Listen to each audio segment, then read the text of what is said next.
Hey yo, this is just me, Lisa B. Can't seem to get your life right. Can't seem to get that business off the ground. Can't seem to stay organized. Well, on today's show, I have founder and owner Melissa Phillips of Elevate Life Counseling. She's a life coach with a twist. Today is Side Hustle Saturday Hustle Talks. Let's get with it. We're going to have some gems today. Hey, like I said in my intro, and I'm guilty of this too. Do you have a hard time setting goals? Like you got an idea and you just are failure to launch, or something ain't going right in your life and you just need somebody to give you that push or help you out to try to figure it out. We got the life coach with a twist, Melissa Phillips, who's a founder and owner of Elevate Life Counseling. So get y'all's pen and paper ready because she is going to give us some nuggets today so we can get our life right, get that business popping, and get ourselves together so we can take it to the next level. But let me tell you a little bit about Melissa. She is a counselor and she has a background in social work as well as chemical dependency. And she's currently working on a workbook for setting your goals. And we're going to get into that later because it's going to be really good. So she's got an author that's underneath her belt or the feather in her cap as well. So we are going to really learn some things today about setting goals, about how to maintain those goals, and we've got the professional to do it today. So I'm really excited to have her on the show. But Hustle Saturday community, let's give a warm welcome to Melissa Phillips. Hello. Hello, how are you? I'm good. How are you doing?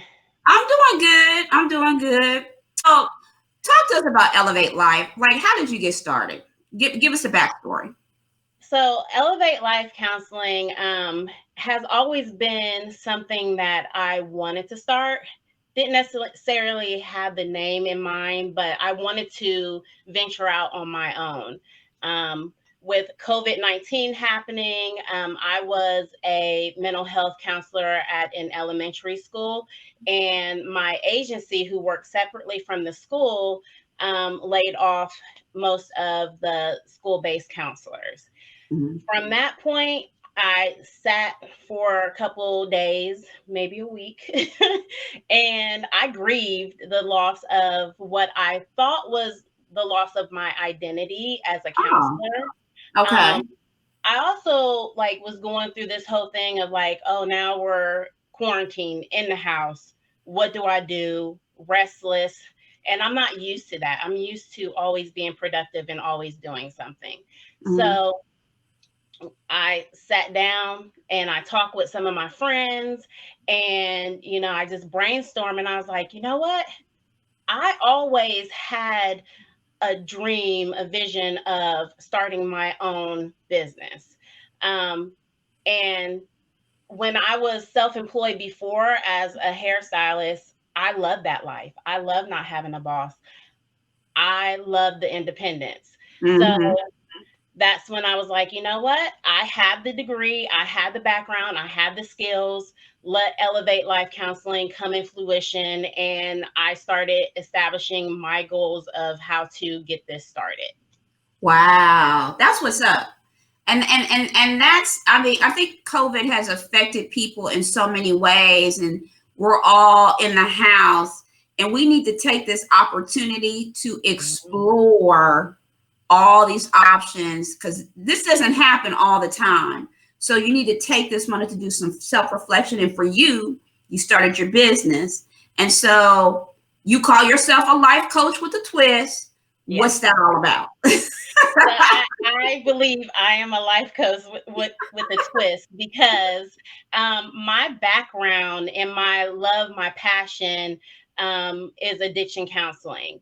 Mm, I am also a mental health counselor, but addiction counseling is, I would say that's my baby. I love it. And along with trauma.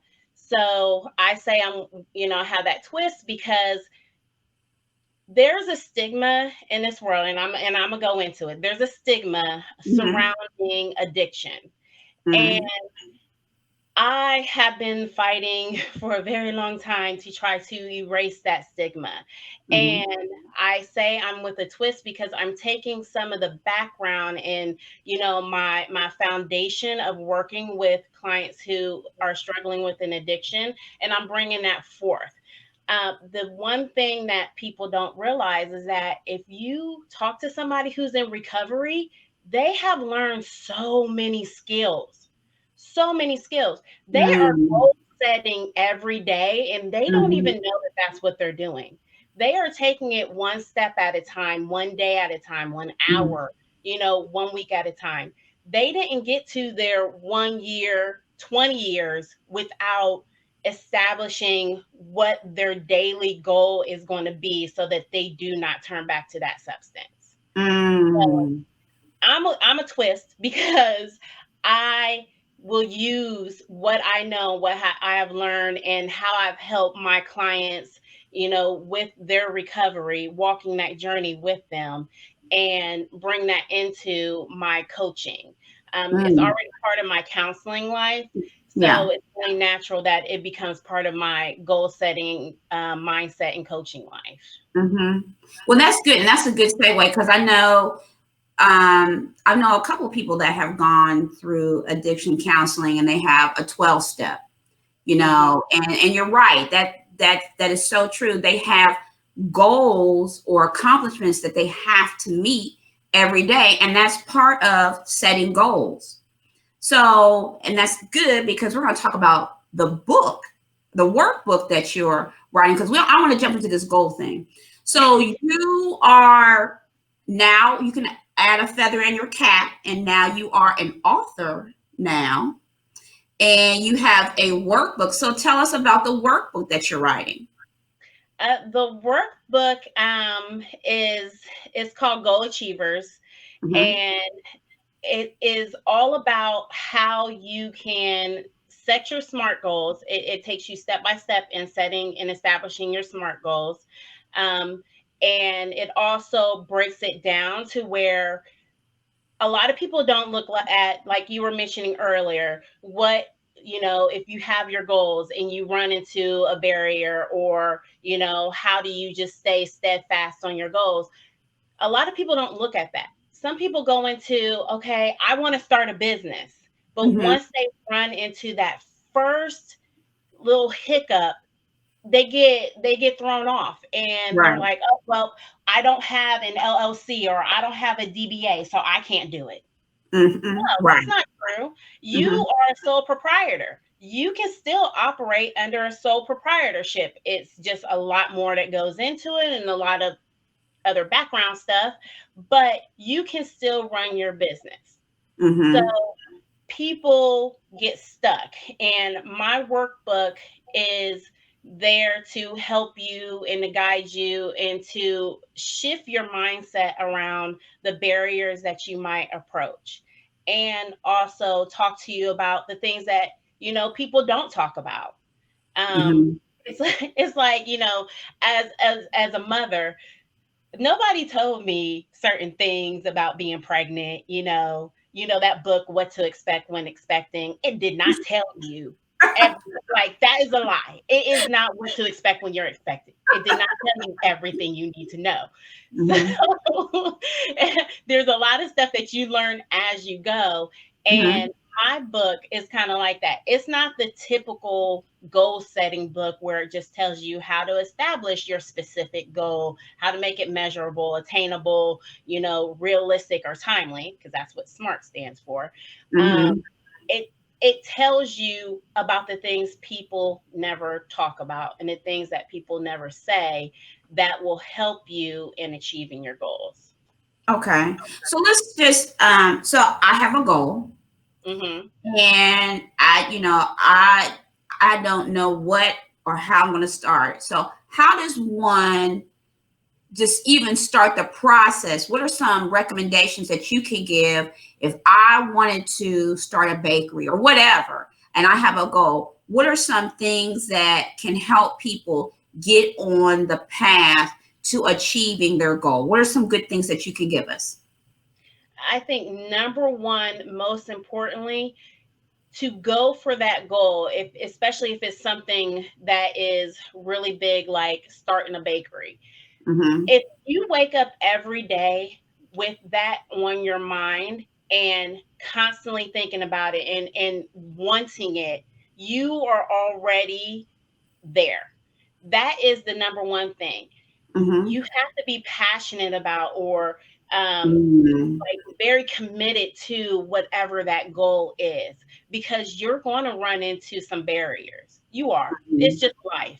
It's Mm-hmm. not going to be smooth sailing. If it is, that's wonderful. But most likely you're going to run into some barriers. So Mm-hmm. passion is the number one thing when you're looking at your goals that you want to achieve. Mm-hmm. Another thing to look at is who is involved with these goals that you want to achieve. Who Okay. else is involved? A lot of times we have other people, like starting a business, there's other people that are going to be involved with that and come into play, whether or Mm-hmm. not you have to get, legal advice from someone or a logo or whatever it is. That all comes into the factor of the timely aspect of your goal.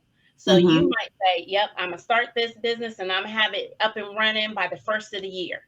Well, guess Mm-hmm. what? You're relying on other people in your timeline, and other people might not think that you're, wanting to start it by the first of the year timeline works for them. So Mm-hmm. you have to think about what other factors come into play when you're going to establish your goals and set them up. Okay. Now, do you think it's like I'm a vision board girl, and Hmm. I'm not sure. I mean, I do it on PowerPoint, like I said before. So, and some people write a book. I'm also a post-it note girl. I got colored post-it notes all over my desk. There's on my laptop right here. So, what I mean, is it good to write them down in a book, or should we do a vision board? Like, what's the best way, or just does it depend upon the person? What's the best way to to visualize this goal and to get it down? Because sometimes, and this was me. I have a goal and it would be all up here. I have an idea and be all up here, and by noon, I can't even remember what what I thought about. So, what kind of suggestions can you give us there? So to tackle that suggestion, I do the same thing. Like I'll be thinking like, oh, this sounds like a wonderful idea. So what I started doing was I have like a note or a recorder on my phone. I either typed it Hmm. out in a note section on my phone, or I'm Okay. like speaking into my recorder so I can record my thoughts so I don't lose them. Okay. Um, but whatever works for you, that's what's going to work. Some people are vision board people. Mm-hmm. I am not necessarily a vision board person. I like to write things down Mm. um, because it's all about like how you learn and how you retain information. So I write things down, and I have I have a ton of notebooks, which Mm. are all spread. Like I have to go through like, okay, where did I put that idea? Right. Mhm. But I it, do too. it works for me. I also do post-it notes. Like if I'm in the moment and I'm thinking about something, I get my post-it notes out and I just start writing it down, post it, write it down, post it. So Hmm. it's however it works best for you. Don't get stuck in thinking that, because I mean the vision board has become very popular. Right. Um, over the years, that everyone thinks that you have to have a vision board in order to accomplish your goals. You have to have it right in front of you. No, you don't. It's whatever works best for you. Having it plastered right in front of me doesn't help me at all. I walk by it and don't even pay no. It just became artwork on the wall. I don't pay any attention to it. Hmm. So it depends on what works for you. I know Hmm. I will always go back to my notebooks because I'm constantly Ah, writing in them. So yeah. I will do that. So you're a journaler. You like to Mhm. journal. Okay. Yes. And I gotta see it.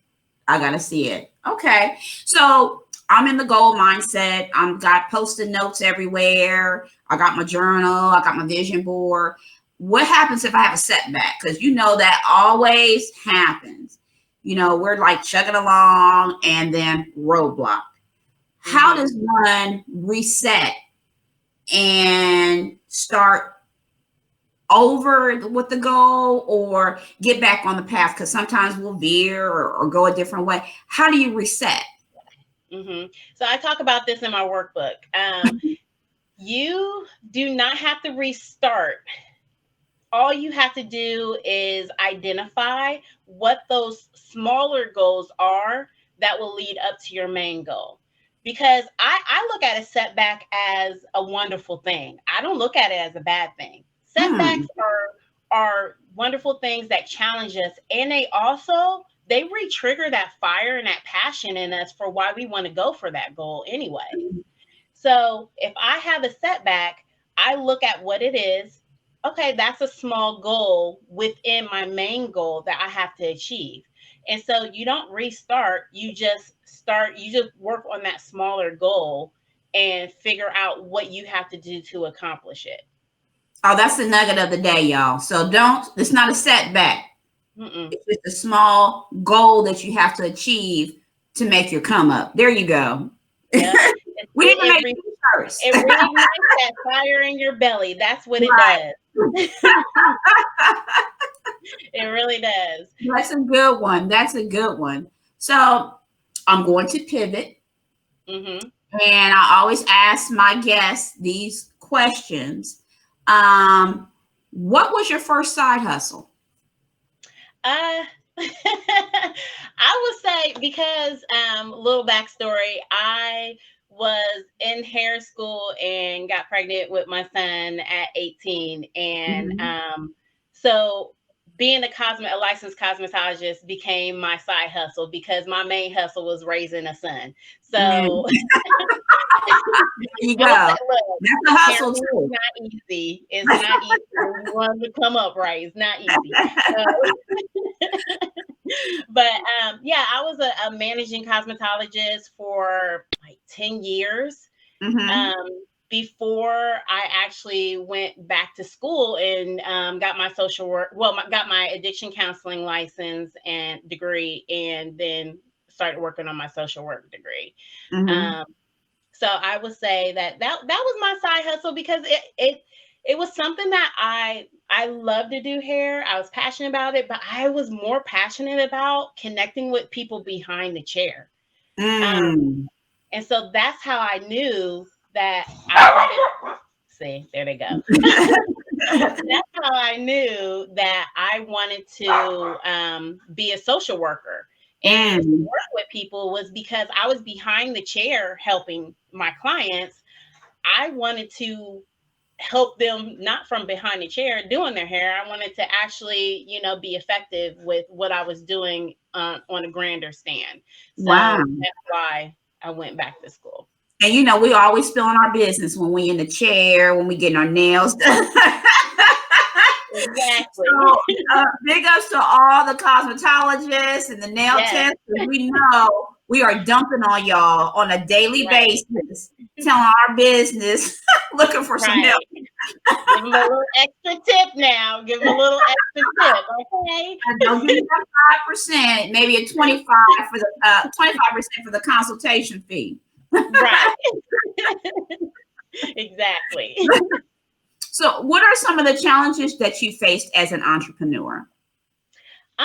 Some of the challenges are I wouldn't say that it's a challenge. It's more so just me recognizing what I'm getting into because, like I said, I used to work for agencies before, and this is my first time stepping out. Hmm. So being reliant on myself has been a little challenging because I only have myself to fall back on. Right.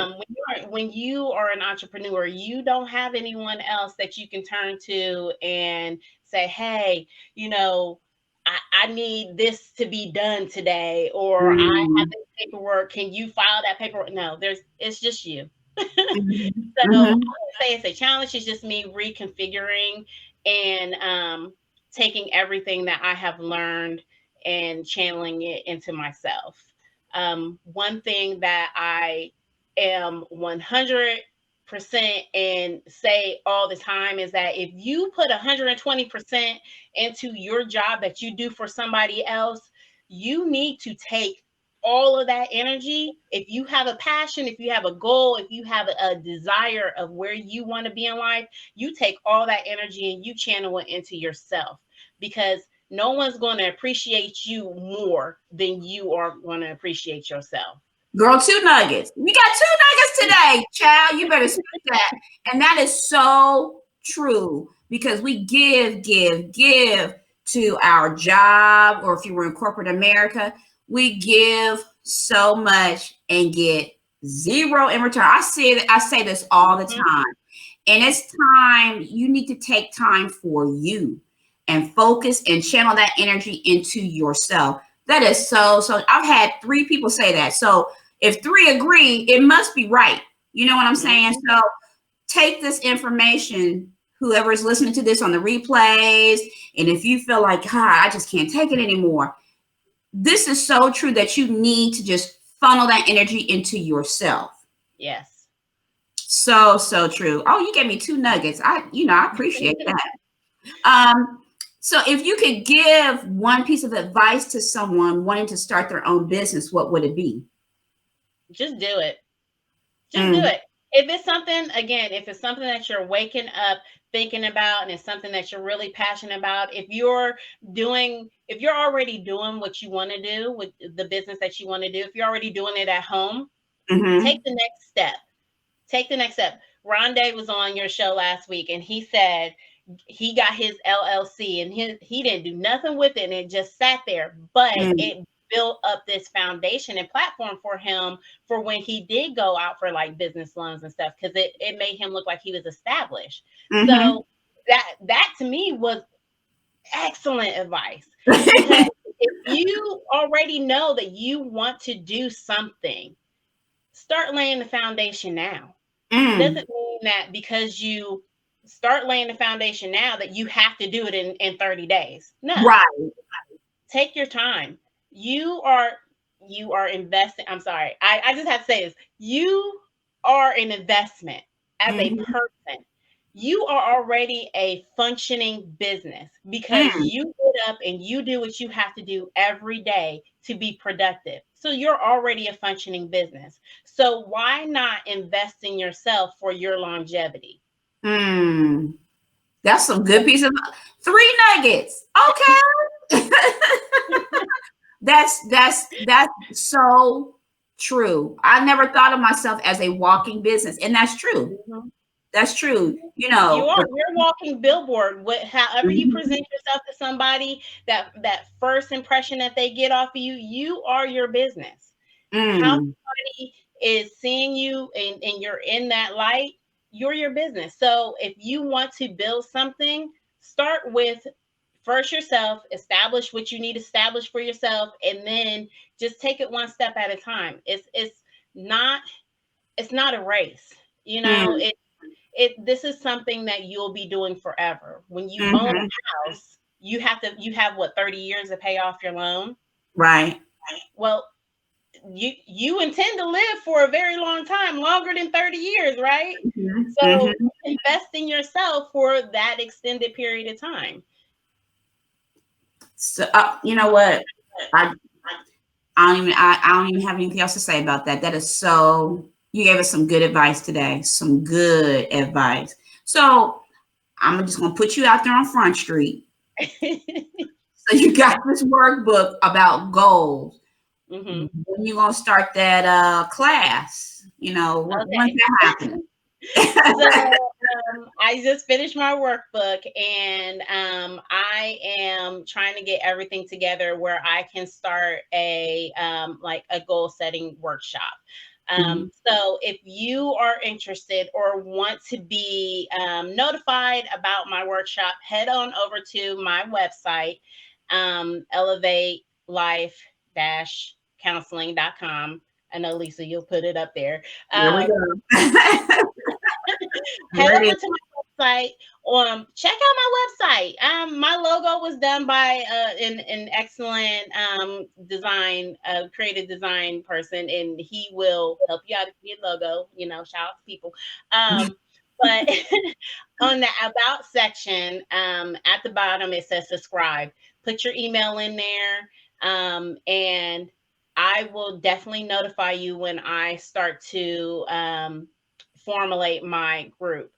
It's going to be limited numbers, so if you are interested in establishing your goals and working on your goals and really getting to it, make sure that you go onto my website and subscribe, because then you'll be the first ones to know when I'm about to start my group up.